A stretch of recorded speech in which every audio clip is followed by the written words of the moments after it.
હાથી અને સિંહ. એક જંગલમાં એક સિંહ હતો. સિંહને ખૂબ જ ભૂખ લાગી રહી હતી. સિંહે એક હરણને જોયું અને એમને મારીને ખાઈ ગયું. એ સમયે સિંહના ગળામાં હરણનું એક હાડકું સલવાઈ ગયું. સિંહ તેને નીકાળી ન શક્યો અને તેને ખૂબ જ દર્દ થવા લાગ્યું. સિંહ મદદ માટે જંગલમાં આમ તેમ રખડી રહ્યો હતો. ત્યાં તેમને એક મોરની દેખાણી. સિંહે મોરનીને કહ્યું કે મારા ગળામાં એક હાડકું સલવાઈ ગયું છે, તું એને કાઢી આપ. મોરનીએ ના પાડી. મોરનીએ કહ્યું કે હું આવું નહીં કરું. મને ખબર છે કે તું બહાના કાઢીને મને ખાવા માંગે છે. તું અહીંથી ચાલ્યો જા. સિંહ દુખી થઈને ત્યાંથી ચાલ્યો જાય છે.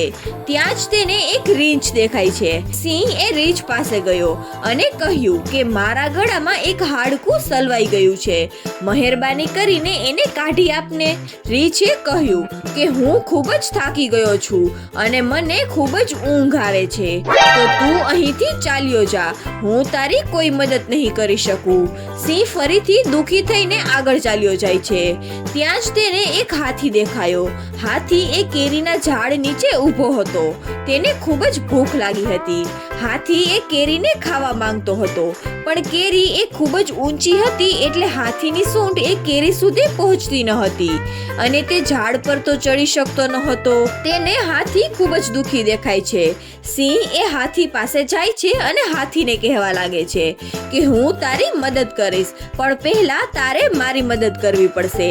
આ સાંભળીને હાથીએ સિંહને કહ્યું કે હું તારી શું મદદ કરી શકું?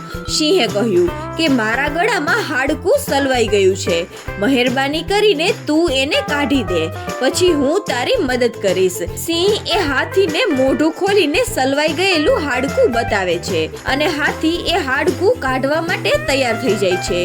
હાથી એ એમની સૂંઢ વડે સિંહના ગળામાં સલવાઈ ગયેલ હાડકાને બહાર કાઢી નાખે છે. સિંહનું દર્દ ઓછું થઈ ગયું અને તે ખૂબ જ ખુશ થયો અને તે એક જ છલાંગ મારીને કેરીના ઝાડ પર ચડી ગયો અને કેરીઓ તોડીને હાથીને દેવા લાગ્યો. હાથી એ કેરીના ફળોને ખાવા લાગ્યો અને તેની ભૂખ મટી જાય છે અને એ પણ ખૂબ જ ખુશ થાય છે. એ દિવસથી હાથી અને સિંહ એ ખૂબ જ સારા મિત્રો બની જાય છે. તો બાળ મિત્રો, આ વાર્તા પરથી આપણને શીખવા મળે છે કે કોઈ પણ મુશ્કેલી આપણને કહીને નથી આવતી. એટલા માટે જ આપણે હંમેશા એકબીજા સાથે હળી મળીને રહેવું જોઈએ.